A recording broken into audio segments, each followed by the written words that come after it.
Salut tout le monde, c'est Guillaume, on se retrouve aujourd'hui pour une nouvelle vidéo dans l'univers geek et aujourd'hui on va parler actualité, je vais vous faire un petit peu un récap de tout ce qui se passe autour d'Hollywood, de la grève des acteurs, de la grève des scénaristes. Donc c'est parti, on va parler de tout ça.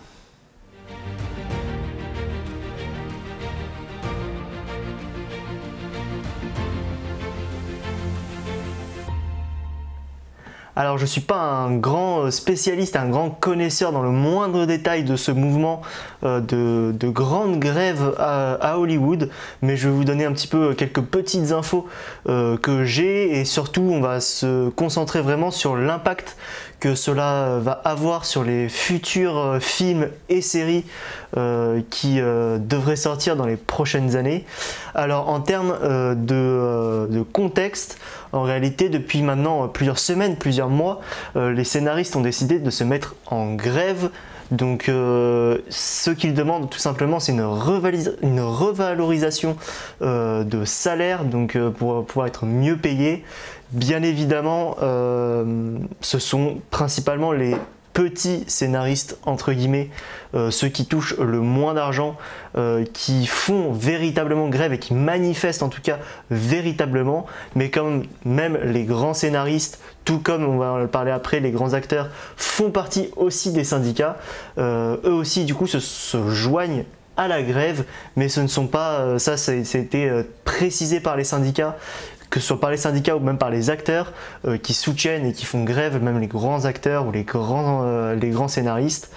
Le but n'est pas de faire en sorte que des gens qui gagnent déjà des centaines de milliers d'euros ou des millions d'euros gagnent encore plus.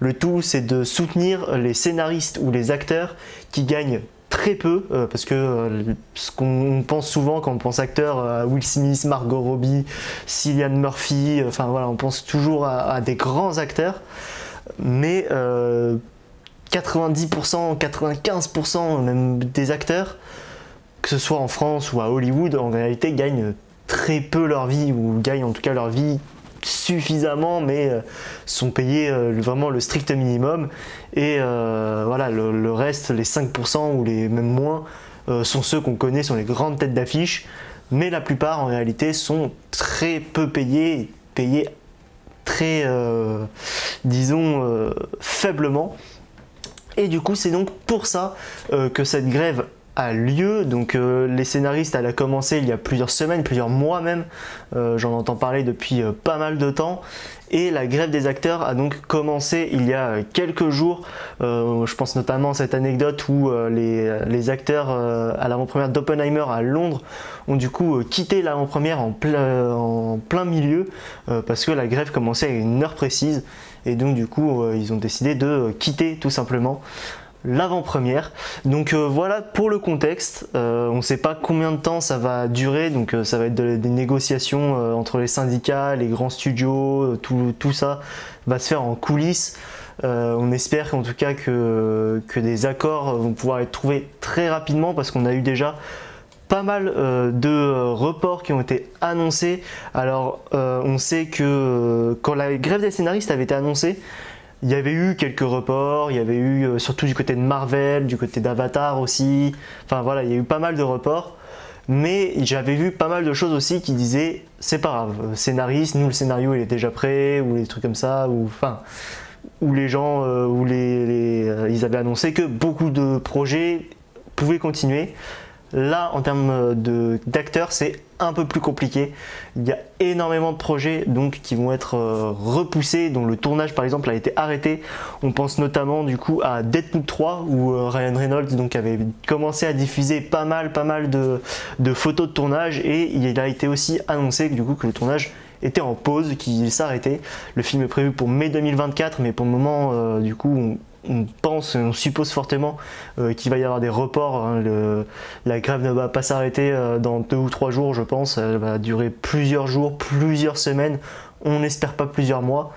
Mais voilà, on sait aussi que Venom 3 est à l'arrêt, Gladiator 2, le remake live action de Lilo et Stitch, Mission Impossible de Dead Reckoning partie 2, le Mortal Kombat 2, Beetlejuice 2, le dernier film aussi de Clint Eastwood est à l'arrêt, le film sur la Formule 1 commandé par Apple est aussi à l'arrêt.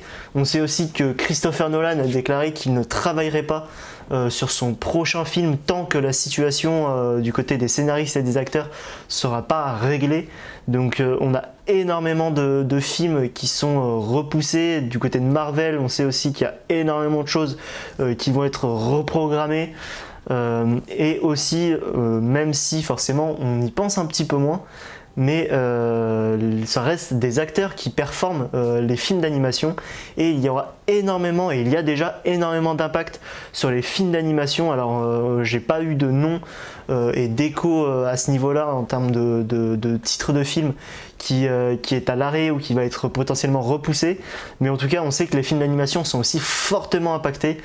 Forcément souvent les films d'animation soit sont doublés par les acteurs tout simplement, mais aussi on sait qu'il y a beaucoup de films d'animation aujourd'hui qui sont tout simplement l'animation est faite sur la voix des acteurs, c'est-à-dire que ils ont une maquette et les acteurs doublent en réalité sur cette maquette, et l'animation finale est faite après. Et donc c'est très compliqué du coup de pouvoir avancer sur le film d'animation si les acteurs n'enregistrent pas les voix.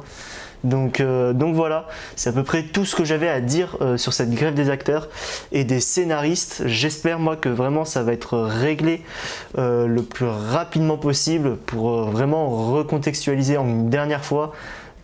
Tous les acteurs et tous les scénaristes, enfin 90%, 99% font grève. Même les plus gros, même si eux ils le font grève pour soutenir vraiment les plus petits acteurs et les plus petits scénaristes qui demandent du coup à être payés plus. Il me semble d'ailleurs, petite précision, qu'ils demandent surtout le salaire qui varie selon les résultats du film. Il me semble que c'est ça, parce qu'il n'a pas été... Cette règle n'a pas été mise à jour depuis l'arrivée du streaming, le Covid, etc. Et du coup, les films font pour la plupart moins quand même au box-office qu'avant l'arrivée des plateformes de streaming, qu'avant le Covid.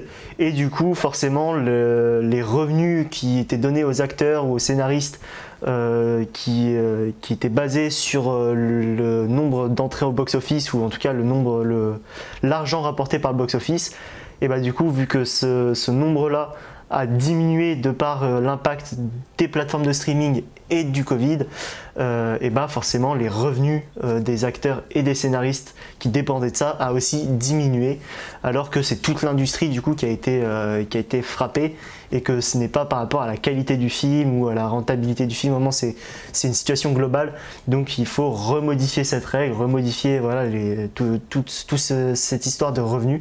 Donc voilà, c'était une petite vidéo récapitulative un petit peu de cette actualité là. J'aimerais en faire plus des vidéos d'actualité comme ça, mais j'ai l'impression que la plupart du temps c'est quand je suis en semaine de cours. Je suis en semaine de cours une fois par mois et une semaine par mois, et je suis pas là. Et j'ai l'impression que c'est à chaque fois cette semaine-là où il y a vraiment tous les trailers qui sortent, toutes les grosses actualités qui sortent. Donc je suis un peu dégoûté. Je pense notamment au trailer d'Ahsoka, au trailer de Napoléon, etc. Je les ai vus, etc. Je pouvais pas faire semblant de réagir alors que je les avais vus chez moi, enfin chez mes parents pour ma semaine de cours. Donc voilà, en tout cas j'espère que cette vidéo vous aura plu. N'hésitez pas à mettre un pouce bleu et à vous abonner, ça serait un énorme soutien. Vous pouvez suivre aussi sur Twitter et sur Twitch. Sur Twitter on fait vraiment toutes les grosses actualités, donc si vous voulez rien manquer sur la grève des acteurs, je vais maintenir une cadence d'infos assez régulière sur Twitter. Nous, on se retrouve courant de la semaine s'il y a d'autres grosses actualités, des trailers qui sortent, ou s'il y a une ou deux critiques que j'ai envie de sortir sur un jeu, un film ou une série. Et sinon, on se retrouve comme d'habitude dimanche à 16 h.